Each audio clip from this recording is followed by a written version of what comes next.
Gazette du Togo, une vision sur l'actualité togolaise et sur le monde.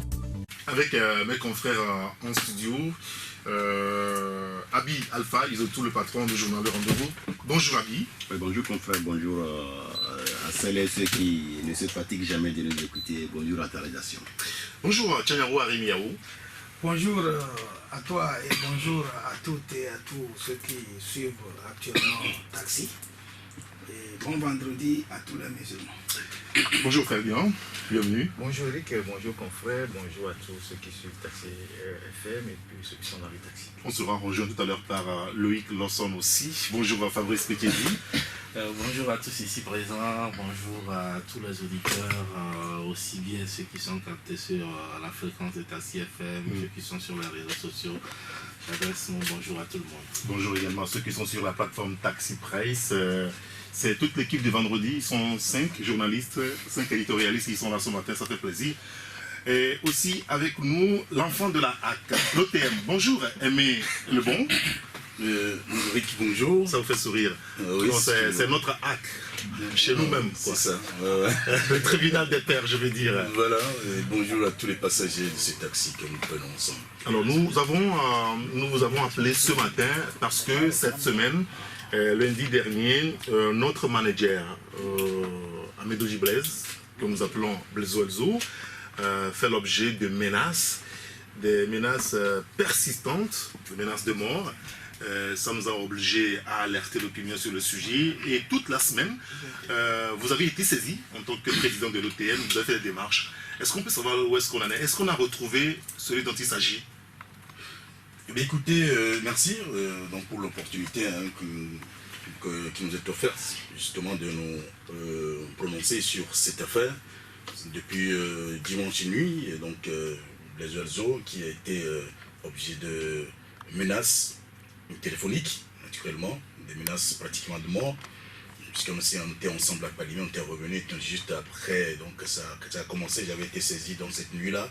Nous avions entendu jusqu'au lendemain pour voir si ça devrait continuer, mais non, ça a continué donc. Moi-même, j'ai pu avoir le numéro, j'ai appelé, le monsieur n'avait pas pris. Après, parfois, il raccroche en même temps. Alors donc, à un moment donné, on se dit, à la lutte que prenaient les choses, il était évident qu'il fallait donc agir autrement. Donc j'avais accompagné en tant que président de l'OTM le directeur général de Taxi FM à la DPJ pour une formulation donc d'une plainte, ce que nous avons fait contre X. Mais au même moment, j'ai pu entrer en contact avec le ministre de la Sécurité pour l'informer donc des menaces qui pèsent sur le patron de Taxi FM. C'est vrai qu'au premier abord, ce n'était pas facile, ce n'était pas évident tout de suite, mais quand il est revenu lui-même, il m'avait rappelé dans la nuit, et je lui ai fait le compte rendu. Il m'a demandé donc de lui envoyer le numéro, lui aussi. Et donc, déjà mercredi, on a pu, avec bien sûr l'aide du ministre de la Sécurité, on a pu détecter en tout cas celui à qui appartient ce numéro. Bon, maintenant, les investigations sont en cours pour qu'on puisse justement savoir qui l'utilise, parce que vous savez, il y a souvent des problèmes. Il se peut que celui qui a le numéro officiellement, ce ne soit pas lui qui utilise le numéro. Utilise ce numéro-là. Ah, c'est le danger. Hein. Oui, et donc il se fait qu'aujourd'hui, ce qu'on découvre, c'est que le numéro a été donc identifié au nom d'une fille, alors que c'est un monsieur qui l'utilise, en tout cas. Mais ce qui est sûr, c'est qu'au niveau de la DPJ, jusqu'hier, on est en train de traquer la personne, et c'est sûr que peut-être dans les heures qui viennent, on pourra donc avoir des précisions qui sait et quels sont les mobiles donc, qui se cachent derrière cet acte qu'il est en train de poser, parce que c'est à l'endroit d'un journaliste, oui. Voyez-vous, directeur de Taxi FM, il est d'abord journaliste, et donc ça nous interpelle en tant que tribunal des pairs, en tant qu'organe d'autorégulation. Ben, il faudra protéger justement tous les journalistes. Bon voilà, c'est ce que nous sommes en train de faire. Mais la succession de ces faits liés donc à la presse depuis un certain temps, Est-ce que ça ne nous fera pas dire que, enfin, l'interrogation, c'est que est-ce que nous sommes encore en sécurité au Togo véritablement? Bon, c'est vrai qu'au niveau de la presse, on s'inquiète. Hein, on s'inquiète beaucoup au niveau de l'OPM. Nous sommes réunis plusieurs fois pour donc réfléchir à la chose et voir ce qu'il faudra faire. Mais le constat, c'est que l'inquiétude monte. Voyez-vous, et nous avons eu l'occasion donc d'exprimer cette inquiétude à qui de doigt, notamment au ministre de la Sécurité, le colonel Yak Damran, et qui a partagé justement cette inquiétude avec nous. J'ai eu à exprimer toute l'indignation d'ailleurs de la presse par rapport à tout ce qui se passe depuis quelques temps, disons environ 2 mois maintenant que ça dure et que les faits se succèdent. À un moment donné, on se dit, on est où là?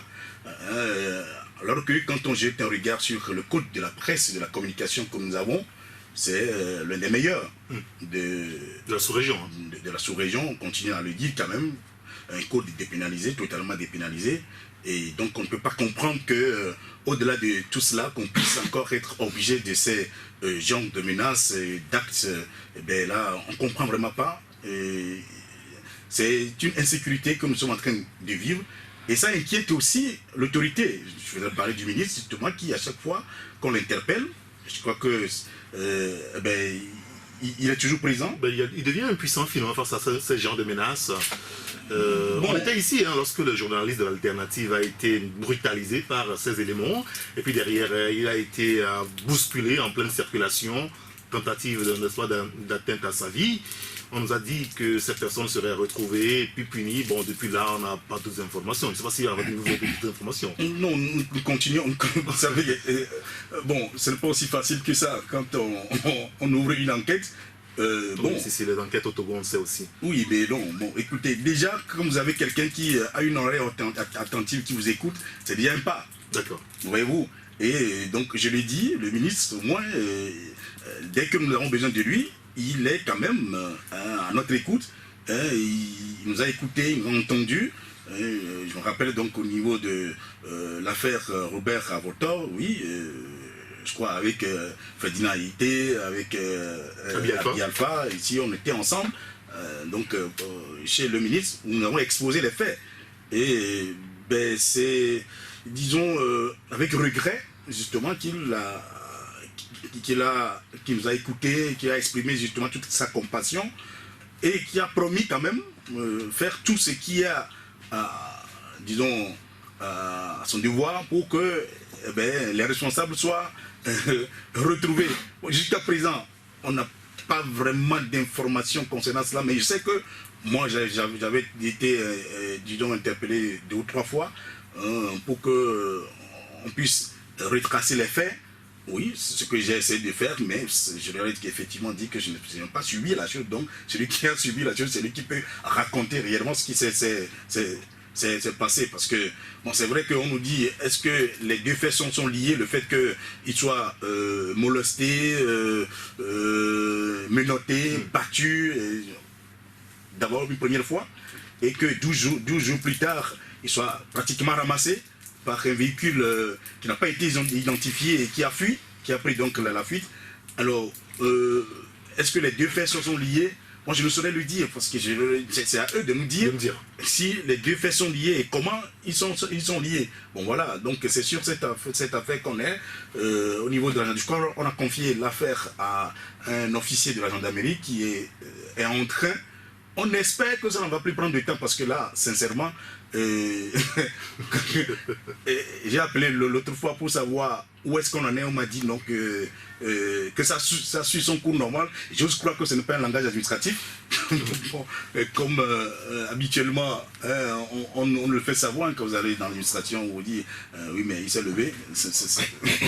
On sait à peu près ce que c'est. Oui, alors donc voilà à peu près ce que nous vivons donc depuis quelques temps où pratiquement nous sommes sollicités également avec cette histoire de fermeture d'organes et tout cela, et d'autres faits également qui sont rentrés là-dedans. Je ne vous cache pas, M. Ferdinand Haïté ici présent, qui est également objet de menaces actuellement. Nous sommes en train donc de faire certaines investigations à notre niveau d'abord. J'ai essayé d'informer l'autorité en attendant que nous formulions donc une plainte en bonne et due forme, parce qu'il faudra justement voir en quelle mesure nous-mêmes on peut déjà tracer cela, avoir des précisions sur disons, certains éléments avant donc de verser ça à la police. Bon voilà donc ce que nous sommes en train de faire. D'autres confrères également qui sont objets de certaines menaces. Alors c'est ça qui nous fait craindre donc beaucoup de choses, c'est ça qui nous inquiète. Au niveau de l'OTM, on s'est dit, qu'est-ce que c'est? Depuis 2 mois, 3 mois, on ne cesse d'avoir donc de ces genres de plaintes. Même entre nous, vous savez, donc le problème avec Adjaro et certains des confrères actuellement que nous sommes en train de gérer depuis pratiquement 2-3 semaines également. Bon, on espère que tout cela va rentrer. D'accord. Qu'on aura donc un calme et que ce soit un calme définitif surtout. On vous souhaite beaucoup de courage au niveau de l'OTM. Ah oui, je crois que j'en ai besoin réellement. Merci beaucoup à Aimé Ekpe d'être venu nous voir ce matin. On espère que les autorités trouveront une solution. En tout cas, assureront pleinement notre sécurité. La sécurité des journalistes, c'est très important. Merci également, mais encore une fois, merci quand même au colonel Yarak qui, disons, à chaque fois que nous le sollicitons, essaye de répondre. Mais nous espérons que vraiment, le fait qu'il soit disponible, que ça aille jusqu'au bout pour que justement ce pourquoi on le cherche, ce pourquoi on le dérange, qu'on puisse trouver vraiment cette solution. Merci beaucoup, Aimé. Je ne sais pas si Tchaniawo, vous voulez réagir par rapport à ces menaces, je dirais une tempestive finalement? Non, peut-être pas tellement, mais pour dire qu'il faut avoir le courage de le dire, le colonel Yak, heureusement que notre président de l'OTM l'a bien dit, c'est un des meilleurs ministres que nous avons au Togo, et il faut le dire parce que c'est le seul qui a le courage de dire la chose telle qu'elle est. Vous savez qu'il fut des périodes où l'armée, par mégarde, a tiré, certains sont morts, il y a eu des échanges de trucs entre populations, des gens sont morts, il est le seul qui a le courage de dire et de restituer sincèrement ce qui s'est passé. Et donc il a dit, vous frappez à la porte de plusieurs ministres, ils ne répondent pas. Le colonel Yark fait partie des ministres togolais qui ont leur numéro ouvert à tout le monde. Vous l'appelez, il vous reçoit. S'il peut gérer, il gère. S'il ne peut pas, il vous le dit directement. Et donc, moi, je crois que les autres ministres doivent aller à cette école pour que nous puissions ensemble construire cette république-là qui est à nous, dont le devenir nous intéresse nous tous et nous interpelle. Merci beaucoup. Fabrice, vous voulez aussi ajouter un mot? Très bien, on va y aller rapidement. Merci Aimé, qui libère donc sa place à Loïc Lawson. Nous allons parler de la haute autorité de l'audiovisuel de la communication. On était ici vendredi dernier lorsque l'alternative et le rendez-vous ont sorti un article qui est donc lié à un appel d'offres sur la distribution de bouquets de programmes audiovisuels. Un appel d'offres qui a été annulé par la HAC, la nouvelle équipe. Eh bien, cette semaine, visiblement, la HAC a convoqué nos deux confrères, l'alternative et le rendez-vous. Alors, il y a un communiqué qui nous est parvenu au niveau de la HAC et la HAC dit ceci. La haute autorité de l'audiovisuel de la communication a reçu mercredi 1er mars 2017 à son siège à Lomé, au cours de sa séance plénière hebdomadaire, les directeurs de publication des journaux L'Alternative et Le Rendez-vous, respectivement M. Ferdinand Haïté et Abi Alpha Isotou, suite à une autosaisine. L'audition a porté sur des articles publiés dans l'édition numéro 593 du journal L'Alternative et dans l'édition numéro 298 du journal Le Rendez-vous du 24 février 2017, relatif donc à l'annulation en août 2016 par la haute autorité d'un appel d'offres sur la distribution de bouquets de programmes audiovisuels lancés par la 3e mandature en fin de mandat. L'audition a porté notamment sur les propos publiés par les deux journaux affirmant que cet appel d'offres, dont la date de clôture était fixée au 20 mai 2016, soit près de 3 semaines après la nomination des nouveaux membres de la haute autorité, a été annulé alors que les offres avaient été étudiées et le marché attribué à une société de la place qui aurait d'ailleurs commencé ses installations pour démarrer ses activités. Cette affirmation était totalement fausse. La procédure d'examen des offres ayant été suspendue suite à la nomination des nouveaux membres de la HAC a interpellé les deux journaux sur les prévenus, sinon les preuves de leur déclaration. Il faut préciser que les deux directeurs de publication avaient fait parvenir à la HAC des demandes d'informations sur l'annulation de cet appel d'offres, mais un des soumissionnaires ayant porté une plainte en cours d'instruction devant la Cour suprême, la HAC leur recommandait de s'en tenir au communiqué d'annulation. Invoquant le refus de la HAC de leur fournir des informations disponibles sur cet appel d'offres, les deux journaux ont estimé qu'ils avaient le droit de publier les informations à leur disposition, même s'ils n'avaient pas les éléments de preuve. Déplorant cette attitude contraire aux règles et à la déontologie de la profession, les membres de la haute autorité ont tenu à rappeler aux deux directeurs de publication l'article 1er du Code de déontologie du journaliste qui dispose: le journaliste assume la responsabilité de ses écrits, il publie uniquement les informations dont la source, la véracité et l'exactitude sont établies. Le moindre doute l'oblige à s'abstenir ou à émettre des réserves selon les formes professionnelles requises. Les deux publications ayant été interpellées à plusieurs reprises pour manquements divers, la HAC les a exhortés vivement à faire preuve de professionnalisme et de respect des règles de déontologie. Le président de la haute autorité saisit l'occasion pour rappeler aux professionnels des médias que le respect des dispositions du Code de la presse et de la communication et du Code de déontologie du journaliste doit constituer le fondement de l'exercice du métier au Togo. Il les invite une fois encore à plus de responsabilité en vue de préserver la dignité et la noblesse du métier de journaliste. Voilà le communiqué signé du président de la HAC, Kitang Tchala. Alors, puisqu'ils sont avec nous, on va aller rapidement pour évoquer d'autres sujets inscrits donc au programme ce matin. Ferdinand, qu'est-ce qui se passe? Qu'est-ce qui se passe? Il n'y a que les responsables de la HAC qui doivent le savoir. Et je crois que le vendredi dernier, ici, on a débattu d'un sujet, un appel d'offres sur la distribution de bouquets, comme le fait Canal+, un appel d'offres qui avait été lancé au cours de l'autre mandature, oui. et dont l'adjudication a été faite et le marché attribué à un monsieur. Et avant l'arrivée de cette nouvelle HAC, et quelques semaines après l'arrivée de la nouvelle HAC, l'une des premières décisions que le président prend, c'est d'annuler cette attribution-là.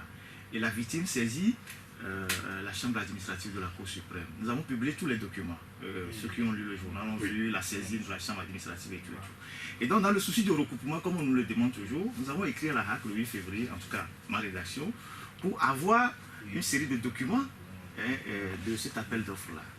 Et 10 jours après, l'attaché de presse de la HAC nous appelle au téléphone pour dire oui, que par rapport au courrier, à la demande qu'on a eu à faire, la HAC ne peut pas nous fournir des informations parce que le dossier est pendant devant la justice. C'est quoi ces histoires? Depuis quand un dossier qui est pendant devant la justice, on n'en parle pas? Donc ils ne nous ont pas fourni les documents, donc nous avons considéré ce coup de fil comme leur position, on a traité le dossier, on a publié le courrier qu'on leur a adressé. Et d'ailleurs, nous étions étonnés que la HAC, qui doit veiller à ce que les journalistes aient assez aux sources d'informations, refuse de fournir des informations aux journalistes. C'est-à-dire quoi? C'est-à-dire que si demain je cherche des informations au ministère du Commerce concernant le pétrole, et que le ministère du Commerce refuse de me transmettre les documents, c'est la HAC qui doit insister à ce qu'on donne ces documents aux journalistes. Il y a d'ailleurs même une loi qui a été votée au Conseil des ministres qui permet aux journalistes d'avoir accès aux sources publiques. Et donc nous avons rappelé dans ce courrier toutes ces dispositions, et une disposition même de l'UEMOA. Alors, à partir du moment où ils ont refusé de parler et que nous on traite le dossier, on ne voit pas pourquoi ils vont nous imputer, eux, leur refus de donner leur version. Alors, ils nous convoquent à la HAC et on va à la HAC mercredi avec Abi, ils m'ont reçu avant, ils nous ont convoqué à la même heure et puis après ils disent on me reçoit premièrement, on reçoit lui après. Et ça a été une séance très tendue. Ils veulent nous... C'est-à-dire qu'ils veulent nous faire croire qu'on n'a pas fait notre boulot. Non, on dit mais non, nous avons fait notre boulot. D'ailleurs, comme le dit le code, on a rappelé le code, ils disent non. Et après, ce que j'ai constaté, c'est quoi? C'est que... Vous comprenez, quand ils évoquent dans leur communiqué, donc l'article 1er du c'est des histoires. C'est-à-dire que... moindre doute... Non, c'est pas question de doute. C'est pas question de doute. Quand vous faites quand vous faites un dossier dans lequel quelqu'un est accusé et que vous l'appelez même au téléphone, il vous raccroche au nez, c'est sa version. C'est sa version. Vous devez juste rappeler que contacté, monsieur a refusé de parler. Oui. C'est comme ça. Parce qu'aujourd'hui, ils disent qu'il y a eu des erreurs, ils disent qu'il y a eu des fausses informations. Comment est-ce qu'on pouvait avoir les vraies informations si eux, ils refusent de parler? Parce que le dossier les implique. Et nous sommes venus à l'information. Et alors, quand le président a tendu le micro à un des membres de la HAC, qui est le conseiller juridique d'ailleurs, M. Sabi, Sabi a dit au président, mais écoutez, les journalistes ont fait leur boulot. Ils nous ont écrit, nous avons refusé de... Ah bon? Ah mais en pleine séance, en pleine séance. Ils nous ont écrit, nous avons refusé de leur répondre. Ils ne peuvent pas être responsables de ce que vous appelez aujourd'hui des erreurs, tout ça. Et puis, on convoque les gens à la HAC sur des mots. C'est-à-dire qu'on vous invite à la HAC, on vous dit pourquoi vous avez utilisé ce mot? Pourquoi vous avez utilisé ce mot? C'est comme, bon, nous on dit, mais nous quand on trouve un dictionnaire qu'on doit désormais utiliser si nous devons écrire les articles. Moi qui suis ici, ça fait la 5e fois qu'on me convoque à la HAC. 5 fois. 5 fois. À moins de 6 mois, 5 fois. Et donc à chaque fois, vous allez à la HAC, on dit oui, vous avez placé tel mot. Et la 4e fois, j'ai dit au président, je fais le constat que vous êtes en train de me harceler. Ça devient du harcèlement. Parce que on ne peut pas tout le temps, je ne pense pas que je suis, en toute modestie, l'un des journalistes les plus médiocres au Togo, et que tout le temps, après un article, on doit se pointer à la HAC pour justifier pourquoi vous avez utilisé tel mot. Et donc, c'était très tendu, et moi je leur ai dit, je leur ai même rappelé, ils disent que, et je leur ai rappelé l'article 60, je vous ai lu cet article-là, 71 du Code de la presse qui dit le journaliste doit avoir accès aux informations, sauf les informations de secret défense. Parce qu'il dit non, que ce n'est pas toutes les informations qu'on communique aux journalistes. Je dis, mais monsieur le président, sauf les informations secret défense. Et je ne pense pas que le lancement d'un appel d'offres pour un bouquet, c'est une information secret défense. Si c'est l'armée qui achète des armes et que les journalistes ne peuvent pas avoir accès au fichier, là c'est une information secret défense. Ils disent non, que une information qui est pendant devant la justice, on ne doit pas en parler. Et c'est Sabi même qui lui rappelle que, mais attendez, quelle est la loi qui le dit? Tout le monde en parle. D'ailleurs, en France aujourd'hui, il y a des gens qui sont à la justice, tous les journaux en parlent tous les jours. Et donc, voilà comment ça s'est passé hier. Et moi, je suis surpris que, mercredi, je suis surpris que le soir, ils publient un communiqué dans lequel ils disent que nous ont rappelé des codes de déontologie. Entre eux et nous, qui a failli? Puisque nous sommes venus à la source de l'information, ils ont refusé de nous donner les informations. Et après, ils sortent un communiqué. Moi, le constat que j'ai fait, c'est qu'il y a des gens qui veulent nous faire taire. Je ne sais pas trop pourquoi, parce que le rythme du harcèlement, moi, commence par me dire qu'il y a quelque chose qui se passe. Si demain, bon, peut-être les lecteurs ne trouvent plus l'alternative, bon, ils n'ont qu'à comprendre qu'il s'est passé quelque chose. Voilà. Bon, d'accord, très bien. Fabrice? Ouais, bon, tout est bien qui finit bien. N'est-ce pas? Quand vous prenez la fin du communiqué, puisque quand vous lisez, j'ai tenté de télécharger le communiqué, je n'ai pas réussi avant d'arriver ici. Ah. Bon, j'attendais la chute pour voir... Voilà, moi-même j'ai eu peur pour la chute. Mais bon, ouf, bon, on se dit, une chose est claire, bon, je crois qu'aujourd'hui c'est un problème au niveau de la HAC. Bon, une fois encore, on constate, bon, ça c'est Ferdinand qui le dit, et j'estime que c'est ce qui s'est passé. On constate que la HAC continue toujours par nous donner un exemple inédit, celui du fait que ses membres ne sont pas toujours ensemble d'accord sur les décisions. Je crois que c'est un problème qu'il faut vite régler, parce que ce n'était pas devant vous convoquer des gens à qui vous voulez faire des reproches, et apparemment vous-même vous ne vous êtes pas encore entendu sur les reproches que vous voulez faire aux gens. Je crois que c'est un élément, ça fait problème. D'un autre côté, c'est positif parce qu'on se dit que c'est une équipe où règne la démocratie. Ah oui. On peut aller à l'encontre des propos du président, mais pour une institution, je crois que ça ne fait pas sérieux qu'il y ait des voix discordantes. Ils peuvent se tirailler en interne, en plénière, et peut-être dégager une position commune quand ils vont vers le grand public, ou du moins ceux qui sont convoqués. Mais se tirailler devant des confrères qui sont venus, à qui on voulait faire des remontrances, je crois que finalement c'est un spectacle qui n'est pas bien, qui n'est pas digne d'une institution. Il va falloir qu'en interne ils règlent leurs problèmes avant de penser à régler les problèmes qui sont au niveau de la presse. D'accord.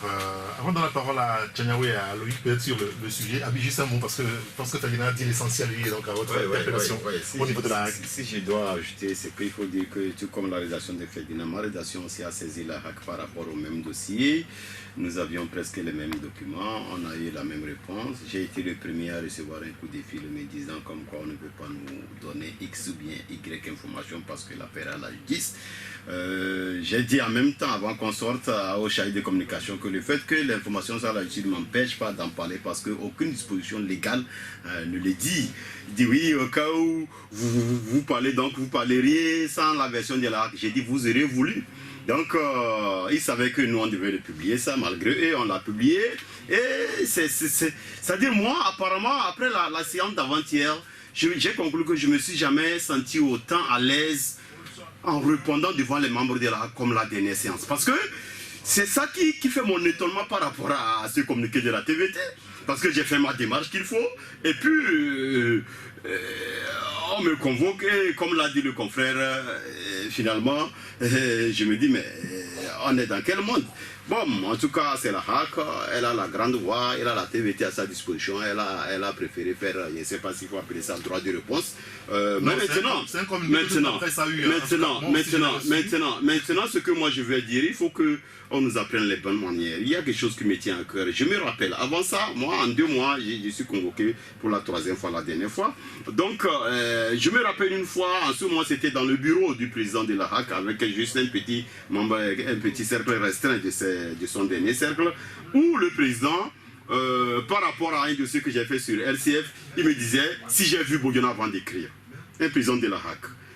Avant-hier, la dernière séance là, je crois qu'un de ses membres, je crois que c'est Babaka, qui me demandait, est-ce que c'est Adam Bono qui t'a dit qu'on l'a attribué le marché? Voilà des questions qui, quelque part, ça me choque parce que c'est comme si on me demande à révéler mes sources d'information. Quand ça vient d'une instance régulatrice, qui doit nous apprendre les bonnes manières, ça fait un peu froid. Donc je crois qu'il faut que... Parce que nous, on ne peut pas, en tout cas, on ne peut pas toujours applaudir, ça c'est clair. C'est clair, on ne peut pas regarder dans la même direction, que les gens souffrent qu'il y ait des voix discordantes, mais s'il y a un autre plan derrière, nous on est là aussi longtemps que... Parce que moi, aussi longtemps que, comme me disait un jour que ton journaliste est en sa session de parution, ils n'ont qu'à souffrir que je vais toujours répondre parmi eux parce que je ne vais jamais écrire les choses qui vont intéresser les gens. Ce que je souhaite ne pas écrire, c'est le mensonge.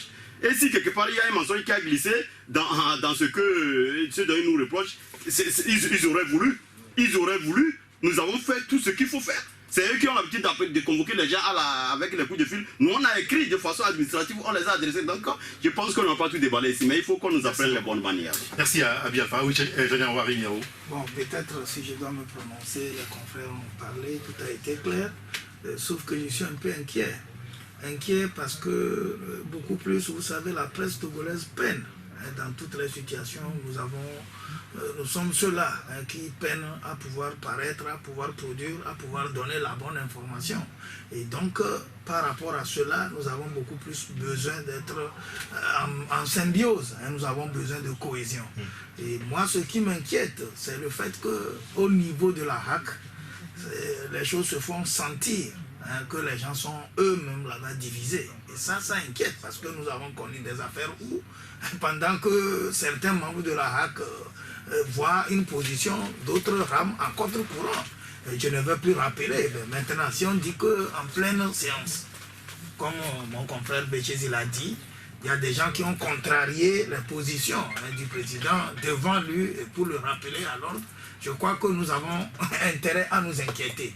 Et donc, moi, je crois qu'il faut assainir, il faut s'entendre au niveau de la HAC et nous donner le bon exemple.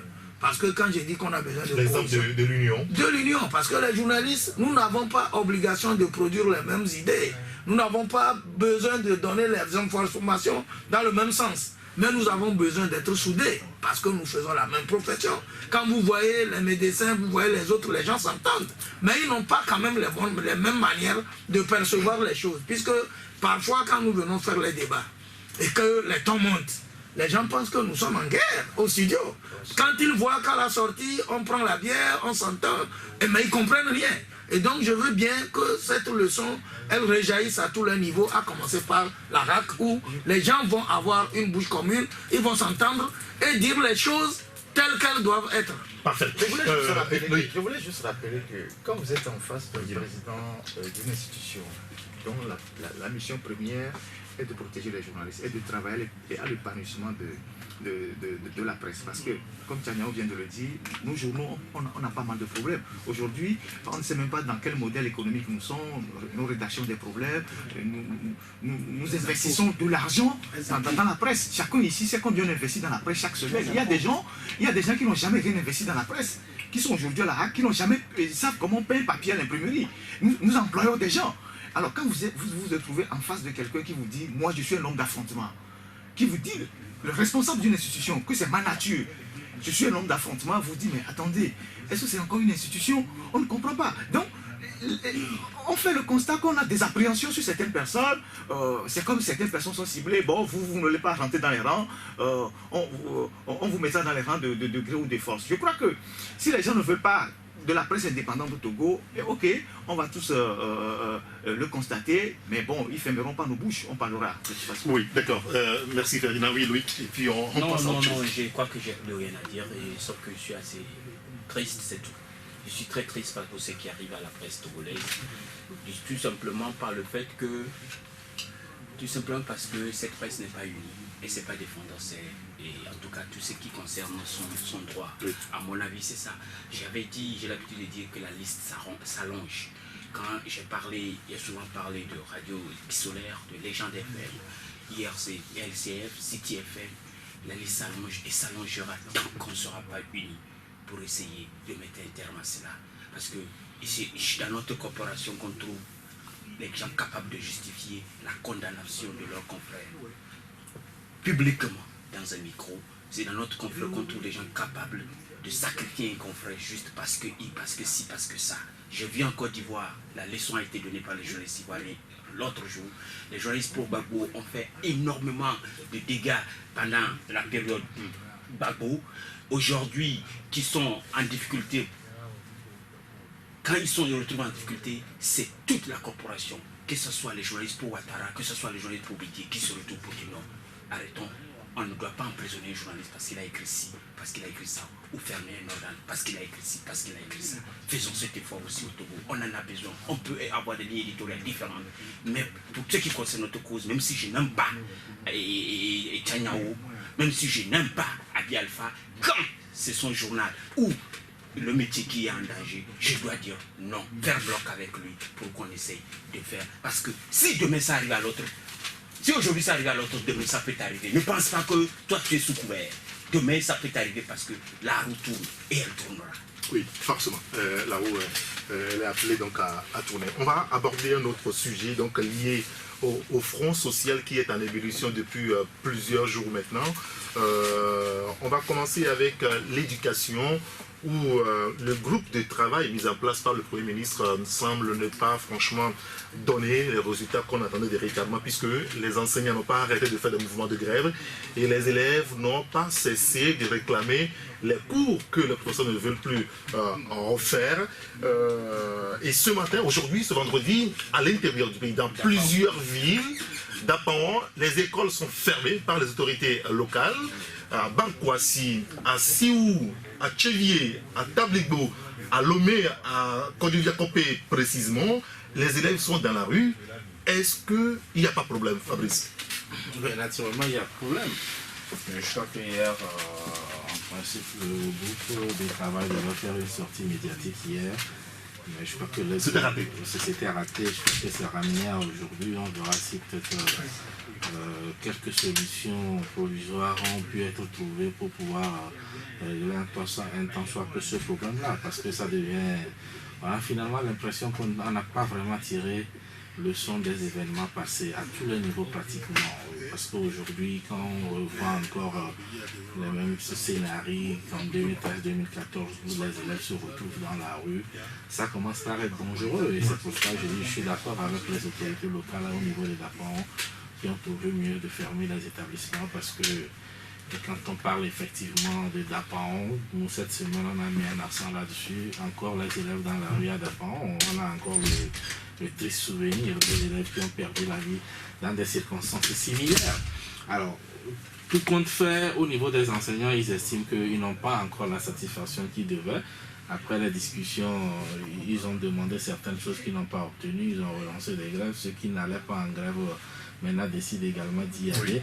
Et à un moment donné, on a l'impression comme si l'efficacité des grèves est un peu limitée. C'est-à-dire on ne sent plus vraiment ça. Et finalement, ils ont trouvé une astuce, le fameux NB qui veut tout simplement dire nota bene, les cours pendant les périodes de grève sont considérés comme faits. Et aujourd'hui, c'est ça qui marche, puisque c'est ça qui amène les élèves à sortir. Parce que quand le prof rentre, il dit bon, les cours se sont considérés comme faits, on va au chapitre suivant. Naturellement, ça mécontente les élèves. Et aujourd'hui, c'est beaucoup plus ça qui marche. Bon, peut-être qu'ils ont trouvé la meilleure stratégie, mais qui, il faut le reconnaître, est très dangereuse.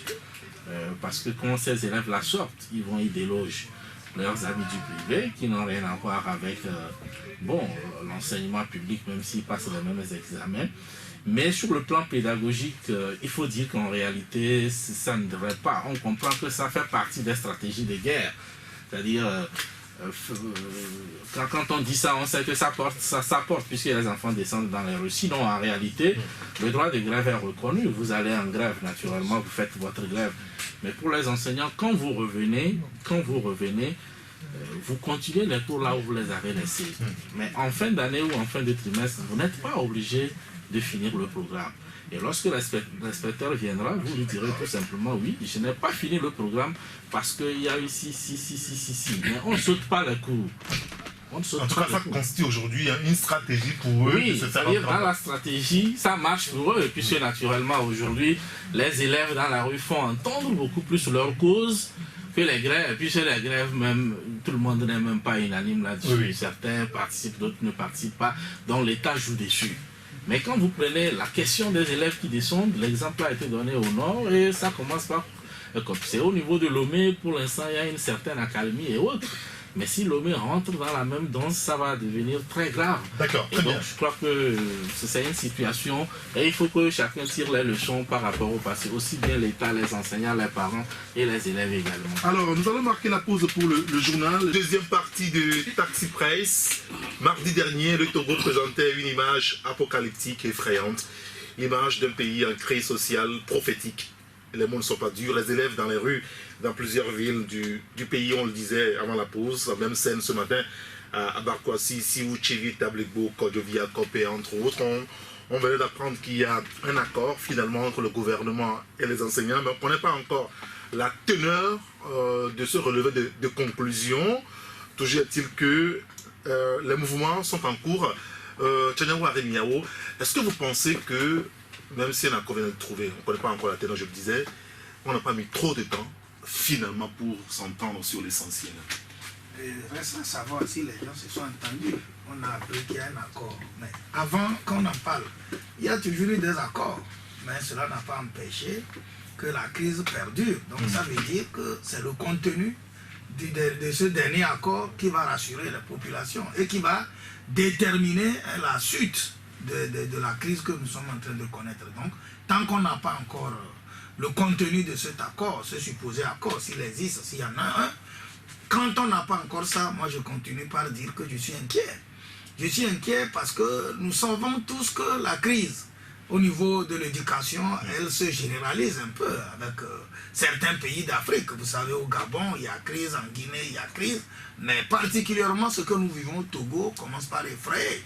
Ce matin même, pendant que vous parlez d'un supposé accord, il y a encore les enfants dans la rue, au niveau de Mango, de Dapan, même pratiquement, sur tout le territoire, il y a quand même des poches où les gens sont encore dans la rue pour réclamer le retour des enseignants, pour réclamer les cours, n'ont jamais fait. Et donc, tout ça, moi je mets ça sous le dos de certains qu'on a placés à certains postes et qui n'ont pas le bon langage.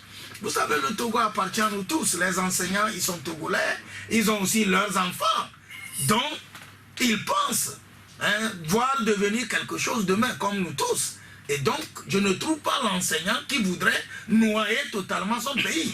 Mais quand on a un mauvais interlocuteur en face, celui qu'on a en face qui doit rassurer, qui doit trouver les bons mots, qui doit savoir manager la chose pour que les gens comprennent qu'on a habituellement, quand on parle comme ça, on pense à Gilbert Bawara. Bon, je ne veux pas dire forcément que c'est Gilbert Bawara, mais je dis que tous ceux qui gèrent au niveau du gouvernement, cette crise, pour moi, ils ont échoué. Et nous sommes dans un pays où quand les gens échouent, on n'a pas la mesure de la chose pour les mettre là où ils doivent être. Ce n'est pas nous qui orientons le pouvoir pour nommer ces ministres, ce n'est pas nous qui orientons le pouvoir pour changer les membres du gouvernement, mais je crois qu'ailleurs, quand ça ne va pas, on sait qu'on vous a mis à un poste, vous ne managez pas bien, on sait où vous mettre, et ça crée d'ailleurs dans la masse un soulagement. Si aujourd'hui les gens continuent par secouer, par sortir dans la rue, c'est qu'ils sont dépassés et ahuris de voir que ce sont les mêmes personnes qui viennent leur chanter les mêmes bêtises chaque fois qu'il y a crise. Et ce sont les mêmes qui retournent dire au président de la République, M. Faure Gnassingbé, nous avons la situation en main, nous saurons comment gérer ce secteur, nous savons comment manager ici. Moi je dis, et je leur ai dit, ici, tout ce que nous avons vécu cette semaine nous dit que certains ont montré leurs limites. Maintenant, qui doit prendre la responsabilité pour mettre les bons jokers? Je ne sais pas. Bien. Il faut absolument aller à ça. Merci beaucoup, Tignao. Abi Alpha, sur cette crise au niveau de l'éducation. Oui, je pense que par rapport à ce qu'a dit le confrère Tignao, ce n'est pas une question d'un Bawara ou bien d'un je ne sais pas quel ministre, non, c'est le système. C'est le système qui n'est pas un bon interlocuteur. Parce que si c'était un Bawara, on l'accuse d'être un mauvais diplomate, un arrogant dans les propos, tout ça là. Peut-être qu'on aurait pu faire économie de certains résultats que nous sommes en train de voir. Quand on aligne tous ces jours de grève, et qu'à la fin du mois, par rapport à la mensualité, on fait des ponctions sur les salaires. Hier, ça c'est la règle. C'est la règle. Les enseignants, en allant à la grève, savent qu'il y aura quand même des retenues sur le salaire par rapport au nombre de jours. C'est vrai, vous parlez des règles, c'est vrai. Mais c'est la règle aussi, le salaire, le fonctionnaire, il fait son travail qu'on le paie. C'est la règle, tout le monde sait que ce qu'on paie actuellement à nos fonctionnaires, c'est des salaires de misère. Ce n'est pas une information que je donne. Tu sais, il faudrait une façon de mettre la pression, d'intimider les gens pour que les gens rentrent dans les lignes. C'est faux. C'est faux. Il y a un adage qui dit que la sentinelle du crocodile n'empêche pas à la grenouille de nager. Tu vois, le crocodile est toujours à côté à la rive, toujours comme en garde, en sentinelle, laisse ses yeux ramasser tout sur la berge.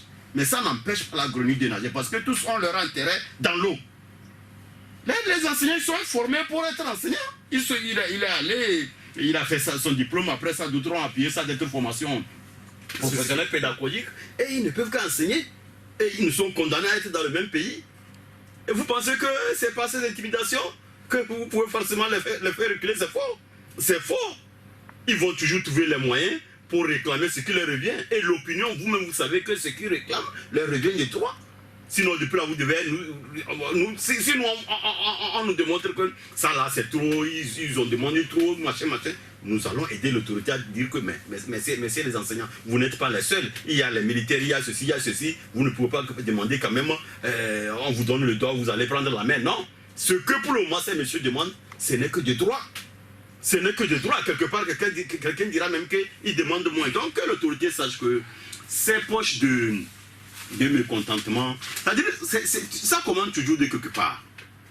Ça commence toujours quand on prend une école X, où il y a 12 enseignants, peut-être il y a presque 2 à 3 000 élèves. Quand vous avez mécontenté les enseignants, jusqu'à ce que les élèves soient obligés de sortir sur la route,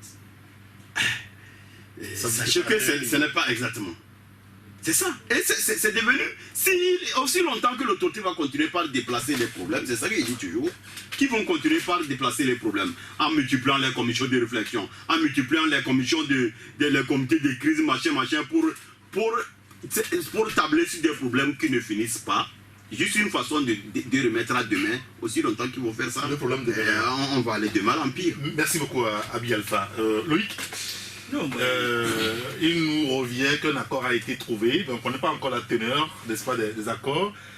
Une chose est de trouver des accords, une autre c'est véritablement traduire dans les faits ces accords. Non, je ne crois pas qu'un accord est totalement trouvé, c'est parce qu'il était prévu qu'il fasse un point de presse, une conférence de presse pour essayer justement de mettre au courant la presse de cet accord. Ça a été reporté in extremis sur la journée d'aujourd'hui parce que sans doute qu'il y a encore des points d'achoppement. Et c'est souvent ça. Maintenant, le plus important, ce n'est même pas l'accord. Eric, tu le sais bien, nous sommes dans un pays où souvent c'est la mise en œuvre de ces accords qui crée le problème. Avec les enseignants, plusieurs fois, les accords ont été prouvés. Après, et comment on appelle ça, et la mise en œuvre de ces accords, du calendrier de ces accords n'ont pas été respectés et ça a toujours amené les acteurs à relancer de nouvelles grèves. Et bien c'est là, il est temps, à mon avis, qu'on trouve définitivement solution à ces problèmes d'enseignants. Ça dure depuis 2000, je ne sais combien en tout cas. Et c'est quand tu regardes les plateformes, c'est toujours les mêmes problèmes qui reviennent. C'est toujours les mêmes revendications qui reviennent. C'est pour ça que je suis d'accord avec Tchanyao. Quand les gens que vous envoyez pour aller négocier n'arrivent pas, en tout cas à trouver solution, remplacez-les par d'autres. Qu'on rappelle 5 minutes juste parce Oui. qu'on n'a pas encore réussi à trouver un accord. Puisque tu sais, il y a des ministres, tu es d'accord qu'il y a des ministres qui ont des propos sur. Et moi, je le dois. Tsebaora a des propos qui ne plaisent pas. Il est provocateur. Il provoque carrément. Ben écoutez, ça c'est à son patron. Sinon, on l'aurait déjà dégagé depuis. Non, je ne pense pas que ça c'est à son patron. Je ne pense pas que ça c'est à son patron. Mais c'est juste ce qu'on appelle le zèle. Et les zèles, on sait tous comment ça finit. On en a connu partout au Togo. Avant lui, il y en a eu qui ont plus de zèle que lui. Mais ils sont où aujourd'hui? C'est ça aussi la vérité. C'est-à-dire, les gens oublient quand ils posent des actes qui sont là pour un temps ponctuel pour servir. Et à un moment, ils sont appelés à partir pour que d'autres viennent. Et ils oublient aussi que même s'ils ont quoi, je ne sais pas, même s'ils ont énormément amassé pour mettre à l'abri de leurs enfants, demain, leurs enfants sont appelés à travailler dans ce pays. À moins qu'ils vont changer de nationalité à leurs enfants. Et quand leurs enfants seront appelés à travailler, si le pays est bien, c'est leurs enfants qui en profiteront. Mais quand la base n'est pas bien fondée, c'est aussi leurs enfants qui ne vont pas profiter. Comme dirait l'autre, les prisons, si vous les aménagez, c'est pour nous tous. Parce que demain, on est tous des prisonniers potentiels. Et si tu es aux affaires, tu penses que la prison peut rester comme ça, tu vas te retrouver demain, regarde Bassolé, au Burkina Faso. Voilà un peu, c'est pour dire que faisons les choses bien, tout en regardant le pays, rien que le pays. Ta finalité. Non, je crois que les confrères ont tout dit.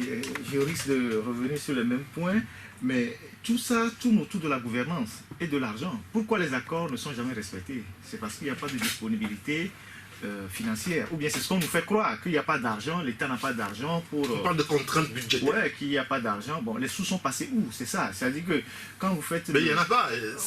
L'argent est passé où? C'est-à-dire qu'il y a de l'argent et le Togo est assis quand même sur des richesses inestimables. C'est-à-dire que quand vous prenez ce petit pays sous sa forme, de Lomé jusqu'à Saint-Cassé, vous voyez les richesses minières, minéralières et tout ce qu'on a dans ce pays. On ne peut pas comprendre que le Togolais ne peut même pas gagner 100 000 francs. Le Togolais moyen ne peut pas gagner 100 000 francs par mois. C'est ça le scandale au fait de la gestion de ce pays. Il y a des gens, depuis que nous on était enfants, ils étaient ministres. Aujourd'hui, nous sommes presque à 45 ans, ils sont toujours ministres. Ils ne sont jamais partis à la retraite, mais presque à 80 ans, c'est eux qui décident encore de ce pays. Ils ont les intérêts dans toutes les sociétés. Ils ramassent l'argent partout. Tu prends le pétrole, c'est eux. Tu prends les énergies, c'est eux. Tu prends par ici, c'est eux. Est-ce que ces gens-là, ils broutent l'argent? Je ne sais pas ce qu'ils font avec leurs sous. Parce qu'il leur reste combien de temps à vivre pour qu'ils puissent faire souffrir un peu autant? C'est un grand penseur qui a dit, si vous voulez détruire un pays, vous n'avez pas besoin de faire grand chose que de détruire l'éducation. Une fois que l'éducation est détruite, le pays est totalement à terre. Parce qu'au-delà de la grève des enseignants, il y a également la qualité même de l'enseignement, du contenu la crise, qui pose problème. La crise au niveau de l'éducation même est systémique, elle est complexe. Parce qu'on voit juste les grèves, les cours qui sont sautés, mais quelle est la qualité de l'enseignement qui est donné aux élèves? Quel est le niveau des élèves? Qu'est-ce qui se passe aujourd'hui? Hier, j'ai entendu un candidat en France qui disait, au niveau de l'éducation, on va supprimer l'utilisation des portables. À l'école, c'est Macron, tout ça. Est-ce que nous sommes aujourd'hui dans cette... Qu'est-ce que nous en faisons aujourd'hui? Les enfants qui viennent à l'école avec les téléphones, quand les enseignants donnent les cours, ils sont là à passer des images observées sur WhatsApp et tout ça. Qu'est-ce qu'on en fait aujourd'hui? Donc, les gens sont dans une réflexion pour anticiper même le futur. Qu'est-ce que nous on fait? Il dit même que le bac va être réduit à 4 épreuves. Pendant que on est ici, il y a toujours une barrière de probatoire où on fixe les gens depuis des années parce qu'un réseau au niveau de l'enseignement profite de cet examen pour avoir de l'argent. Vous voyez? Et donc, on n'est même pas au niveau des étapes même de la réflexion pour coucher une éducation de qualité pour nos enfants. On est toujours au niveau des grèves. Et c'est quand même incroyable que depuis là, ceux qui tiennent le pays, en commençant par le président, ne dit absolument rien. Le premier ministre non plus, on ne le sent pas. on envoie le second couteau sur les médias pour dire tout et n'importe quoi. Et je suis encore plus scandalisé parce qu'il y a des pans de l'éducation Togo qui sont tenus par des enseignants. Et l'éducation, je crois, le ministère de l'éducation primaire est tenu par un professeur agrégé, voilà, qui était président de l'université de Kara. L'enseignement supérieur tenu par un autre professeur Broum.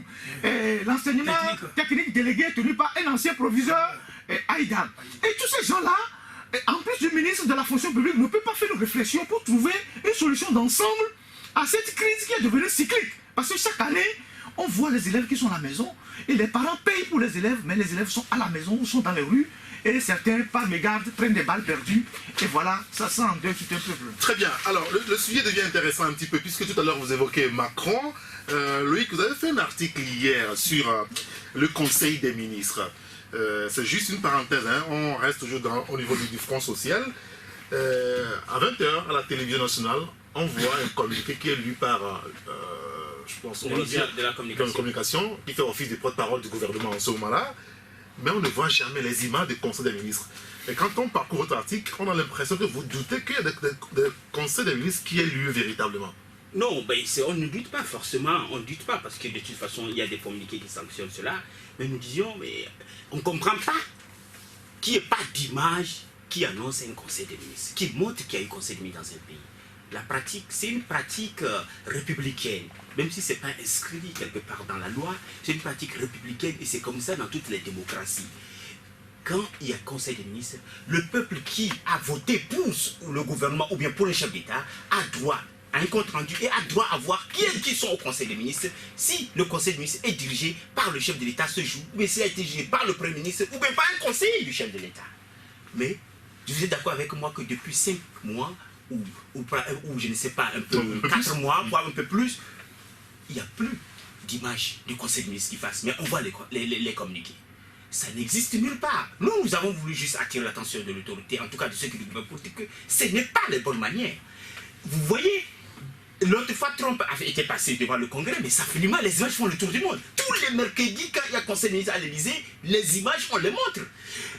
Quand vous voyez sur les chaînes câblées des autres pays aujourd'hui, puisqu'on en a accès, RTI, RTS, je ne sais quoi, RTN, RTM, les images passent. Mais nous, on fait, c'est-à-dire, au lieu qu'on fasse les choses bien, je ne comprends pas que ça aussi, on veut reculer derrière, on recule, on ne veut pas montrer ces images. Mais qu'est-ce qu'on nous cache pour ne pas montrer ces images? Alors, on se pose la question, est-ce que les conseils se tiennent véritablement ou juste c'est un communiqué qui est écrit, on vient de présenter? C'est important de le dire, ta question est pertinente parce que des indiscrétions, certains, ou bien font croire que les conseils ne tiennent pas comme il se doit, en tout cas, ou bien il n'y a pas, tout le monde n'est pas là.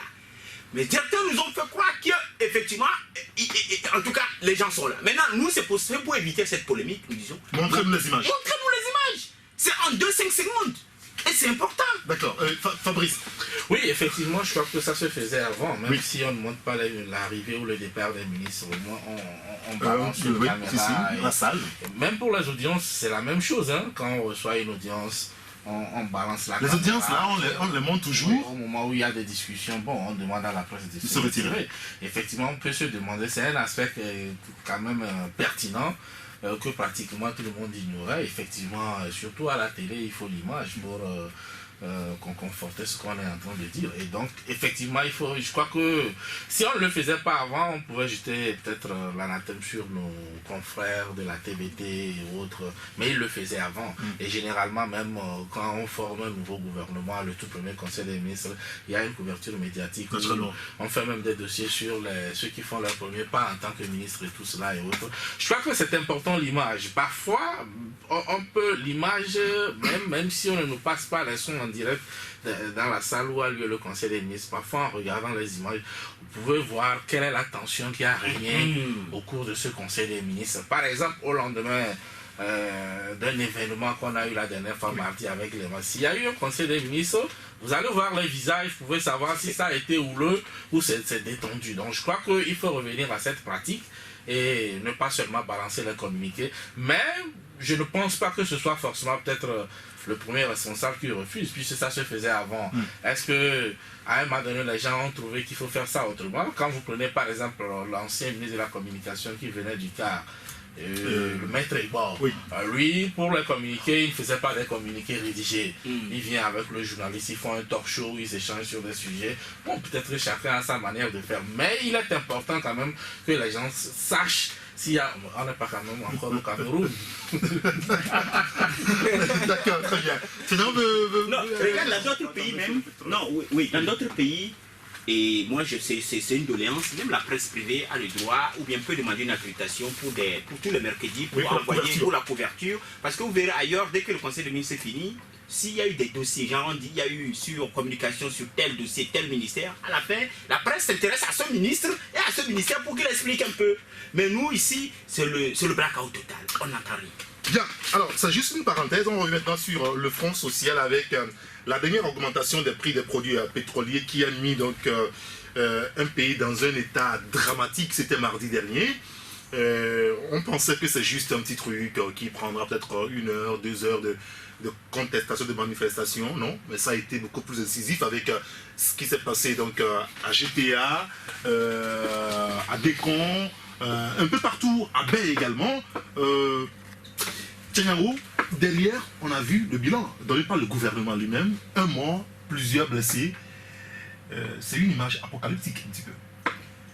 Lorsque j'ai vu ce qui s'est passé mardi à la capitale togolaise, je me suis dit que les démons de 90 sont revenus sur notre territoire. Parce que, pour dire également aussi que je n'avais pas été surpris que les gens spontanément allaient sortir. Déjà en janvier 2017, c'était à ce même studio que j'avais dit, lorsque le Togo avait haussé une première fois le prix des produits pétroliers, j'avais dit que je crains que ce soit des hausses graduelles durant toute l'année jusqu'à ce qu'à la fin de l'année on se retrouve à 5 hausses. Puisque l'année passée, on avait fait pratiquement 5 diminutions. Donc on risque une année après de faire 5 hausses. Et 1 mois à peine, je le disais, les gens nous démontrent que c'est comme ça. Ils ont planifié l'année 2017. Et mieux, en janvier, quand nous étions, c'était un vendredi comme aujourd'hui, nous en parlions et je disais que le gouvernement togolais, à tous les niveaux, je venais de dire tout à l'heure que le colonel Yak, le ministre Yak, il fait l'effort de communiquer.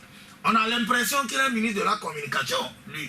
Puisque chaque fois, il invite les journalistes pour dire comment fonctionne son département, tous les problèmes, les difficultés possibles qu'il rencontre, il essaie de partager ça pour que cela soit relayé et que les Togolais aient l'information au même niveau et en temps réel. Mais je ne comprends pas comment, quand on veut toucher à des fibres sensibles, on se planifie et la nuit, à midi justement, on lance les dés et on dit bon voilà, les Togolais c'est des moutons, ils vont consommer, ils diront rien. Parce que j'ai toujours dit ici que quand les gens ne communiquent pas sur des questions sensibles, sur des questions qui déclenchent le développement d'une nation, et je vous assure que ces gens prennent les autres d'en face comme n'étant pas au même pied d'intelligence que. J'ai toujours dit de donner toujours la même, de voir ton adversaire au même titre intelligent que toi. Ça ne se fait pas.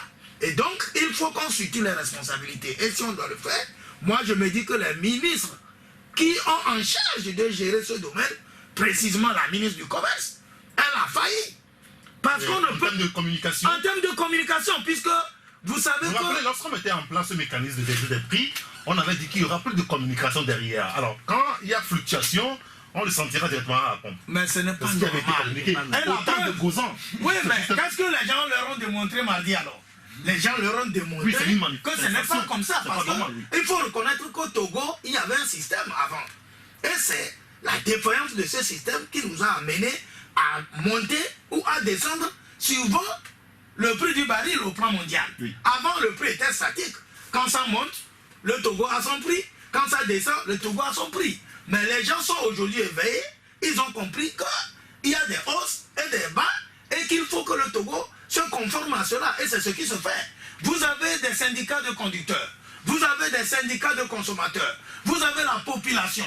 Et quand vous voulez jouer sur cette fibre-là, mêlez tout le monde pendant plus d'1 mois, travailler avec ces gens-là, peut-être mieux que ce ne devait même pas être le ministère qui allait nous porter la nouvelle. Ça pourrait être les syndicats de consommateurs qui devraient nous expliquer la vérité des prix et nous donner même des exemples d'autres pays où les prix sont à tel. Ça permettra aux populations de comprendre que, au fait, quand le Togo a augmenté, c'était comme ça. Mais vous ne faites pas ça. Vous sortez et vous passez à l'acte.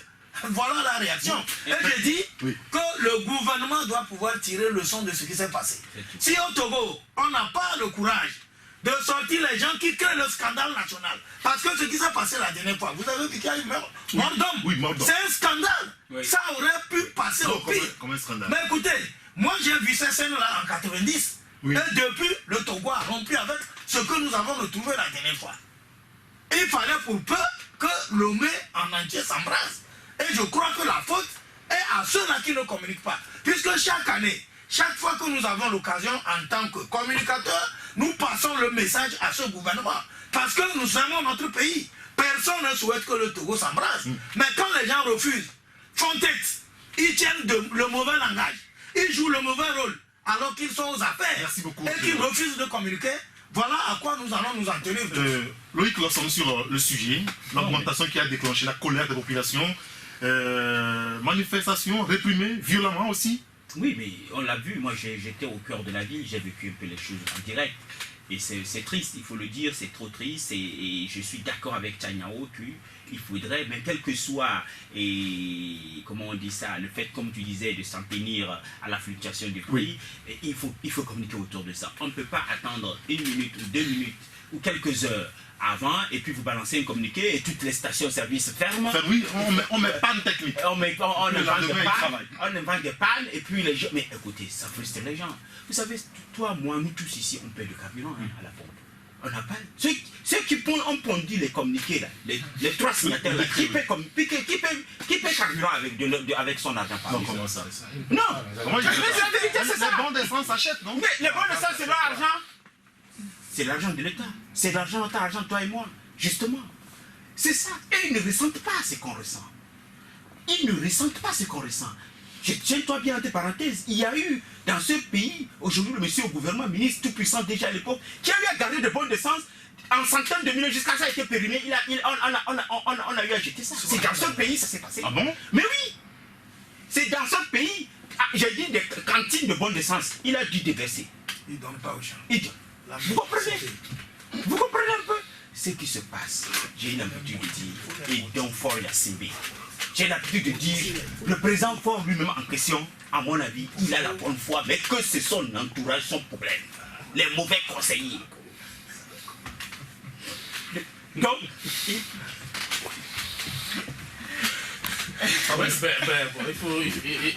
je suis d'accord par rapport au fait que, en fait, par cette augmentation-là, il n'y a que ceux qui disposent des bons de sens qui peuvent venir comprendre à ce qui se passe. Et effectivement... Là, mardi, c'est le vrai peuple, on pourra dire, entre guillemets, qui a réagi. Oui, je crois que tout le monde va tirer une leçon par rapport à ce qu'on appelle le peuple. Oui, parce qu'on a toujours fait le débat, les gens disent, le peuple est avec nous, si, la dernière fois, personne n'a appelé le peuple. Le peuple lui-même a vu ses intérêts en jeu. Et il est descendu, et je ne vois pas quel parti politique, quelle ONG ou a mobilisé. Et ils ont maîtrisé la ville jusqu'à tard dans la soirée. C'est ça le peuple qui a vu ses intérêts. Donc il ne faudrait pas que les gens... Moi j'ai vu les gens politiques pondre, je n'ai jamais été d'accord quand à un moment donné on traite les Togolais de fuyards et tout cela et autres. Non, il faut que les gens fassent attention. Il faut que les gens fassent attention. Mais en même temps, le lendemain, on les a plus vus, les Togolais. On les a plus vus, mais je t'assure que ce qui a été posé mardi, là, les conséquences positives à long terme sont... Il y aura plus d'augmentation en tout cas dans les familles. Pour les évaluer, il va falloir mettre du temps. Parce qu'à un moment donné, il ne faudrait pas que les gens restent dans leur bureau et puis pensent qu'ils peuvent faire passer des décisions comme ça, c'est-à-dire comme sur des roulettes. C'est pas normal. Il faut préparer les esprits, il faut organiser les fuites dans les journaux. Les gens peuvent prédire même des augmentations et ça au moins les gens sont psychologiquement préparés. Bon, et quand ça vient, le choc, mais bon, être là et dire non, laissez-les, ils vont manifester et puis bon, ils vont se calmer. Et on croit que, bon, généralement, ce sont les journalistes qui iront crier sur les médias et autres. Mais voilà, personne n'a appelé les gens à descendre dans la rue. Et ça s'est passé une fois en 2011, en juin 2011, il y a eu une augmentation comme ça également. Juin 2010.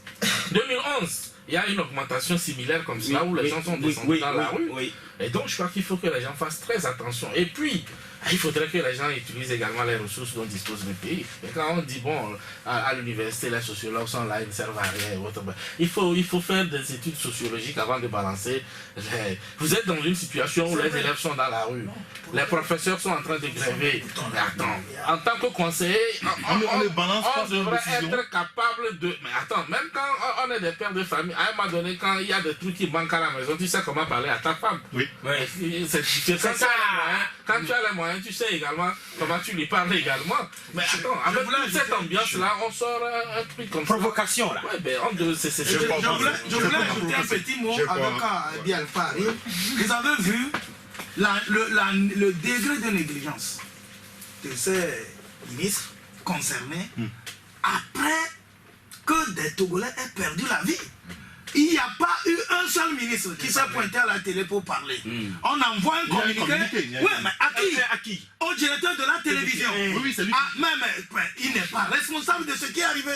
Ceux qui ont créé le problème, qui va aller? J'ai dit quand on Justement, qui va aller? Alors, mais ça veut dire que quelque part, on doit comprendre déjà que, ou bien c'est intentionnellement les gens ont voulu créer ce bordel au pays.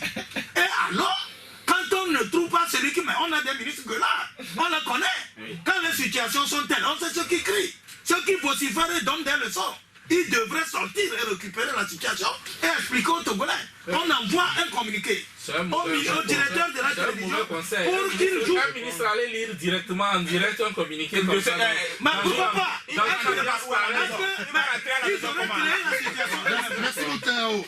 Abi Alpha, moi, je ramasse d'une façon un peu générale la situation, même si Eric risque de me dire que je généralise souvent trop. Oui, c'est pas bien généralisé. Non.